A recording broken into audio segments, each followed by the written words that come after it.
Hey, what's up everybody? Chris here, and today I'm going to bring you my admittedly belated review of Super Mario Maker 2. And I wanted to spend a little bit of time with this game before I actually got around to doing a review. I wanted to make sure I had made it through the story, which I'm using that term loosely because there is a campaign, but it's not a traditional Mario campaign. But at the same time, it kind of is a traditional Mario campaign. And just talk a little bit about that, talk about Course Maker and my experience with that, and just the random courses that you're able to find and play online, and just kind of give you my overall thoughts on the game. And so this is going to be relatively brief.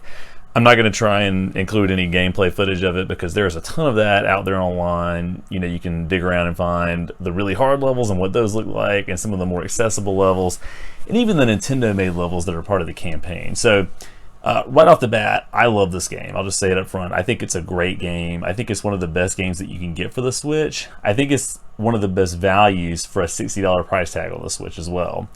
With this game, you not only get the ability to create your own Mario courses, and so if you had never played the original game on the Wii U, which I spent a good bit of time with that game and loved it, and my kids love it, it very much builds on that and gives you some additional options, and I think in some ways a more accessible menu than what you had on the Wii U version of the game.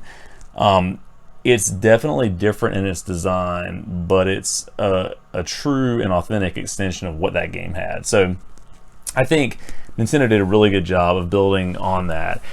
There are some things about the Course Maker mode that I think maybe could be a little bit better. I think that there are some limits on the parts of different items that you can use. That does, at times, if you're trying to make a sprawling level, makes it feel a little more contained than maybe it should. But I think if you're clever with it, of course, if you're frugal, I guess that's the best word to use, frugal with how you use some of those elements, you can make really good courses, and people do it all the time. They did that with the original Mario Maker game on Wii U, and they're doing that here, and you've probably seen a lot of that online if you've done any kind of searches for it or review watching of how people have liked it or disliked it, but mostly liked it. I think you've seen what that looks like. So I think that component of it is really good, really accessible. I think initially there were some fears about what it would be like not having a gamepad and a TV and using that simultaneously, which is what happened with the Wii U because that's how the system was set up. But it really is, super intuitive to just have your Switch in handheld mode, which is how you have to do this, and just use your finger and drag the parts around. I've seen some people say that they like using a stylus and that makes it a little bit easier. I haven't had any big issues just using my finger and making it work that way, though it does tend to get the screen a little bit dirtier and more fingerprinty than it might otherwise be. But a quick wipe with your shirt or with a cloth will get that cleaned up, and it's not a big deal. So Course Maker's great. I've made a lot of courses. I've made some theme courses. I even put some of the course IDs in the description if you want to check them out. I've got a Jurassic Park theme course. I've got an Indiana Jones theme course.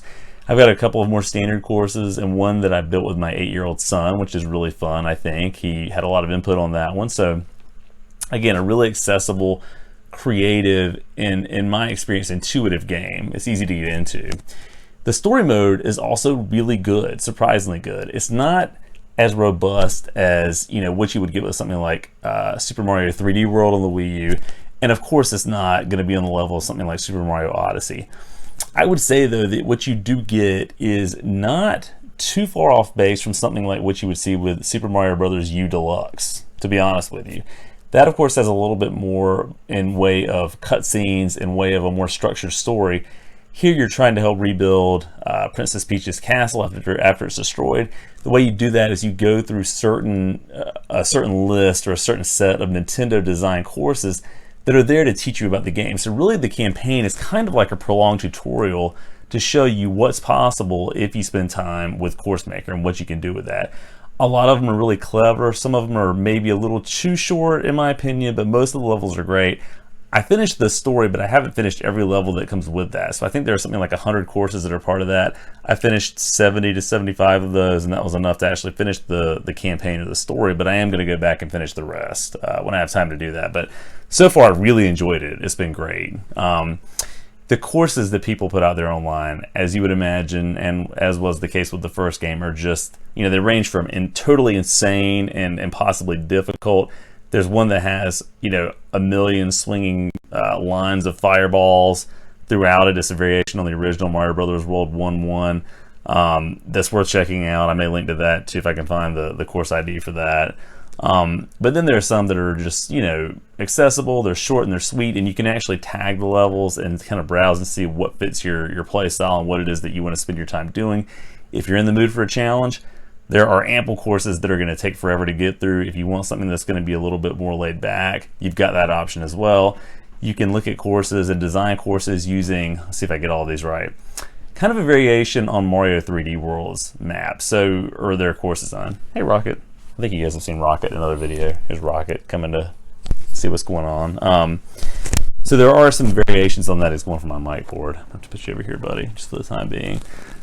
It's not a truly 3D world, but it does use the cat suit. It uses some of that, the clear pipes that you would see in Mario 3D World. You've got Super Mario World from Super Nintendo, where you can sort of build on that. You've got the original NES Mario, and you've got Super Mario Bros. 3. Let's not eat the cord. Don't eat the cord, Rocket. Super anxious to start chewing on something. That's kittens for you, right? It's cat Mario, but cat here. And you've got the Mario Brothers U design for a course as well. So you've got those variations. I think my favorite's always going to be the Super Nintendo version of Mario. I just like the sound effects that go along with that. I like the design of it and the look of it.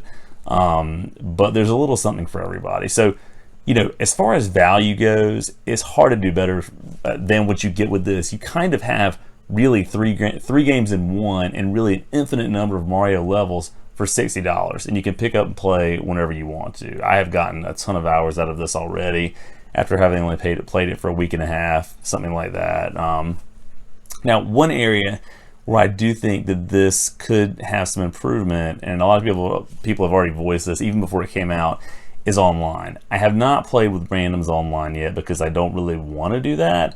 I might check it out at some point if I feel like I've exhausted. Ow, Rocket's jumping on me and digging his claws in. That's great. If I've exhausted everything else in the game that I want to do. But I am ready for them to release this promised patch that's going to let you play with friends. I think when they do that, this game will have really reached its full potential, but it's not quite there yet. It's close. And it is one of the best games you can get on Switch, as I mentioned before. But that tweak, once they get there, is going to make it, in my mind, perfect. Of course, there are ways they can improve course builder and all that, but for what it is right now, getting to that point would make it a borderline perfect game, if not a perfect game. So, as it stands now, I'm going to give it a 9.5 out of 10. I just think it's really fun. I think it's a great value. It's hard to go wrong with it. Everybody in your family can enjoy it. If you have any inkling of checking it out, I think it's worth the money. Especially if you're going to be, when the holiday season comes around, in the market for something like a Switch Lite. Rocket's moving the camera as he explores here. Then you really are going to get a lot of value out of that and a lot of use out of that. So, again, 9.5 out of 10. I love it. I'm going to keep playing it. I'm going to play it some after I finish recording and editing this video, what little editing there will be. But if you play the game, let me know what you think about it. Do you like it? Do you think it could use some improvements, some tweaks? What do you want to see in Super Mario Maker 3 down the road?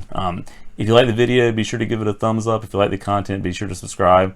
Have a great night. Thanks for watching.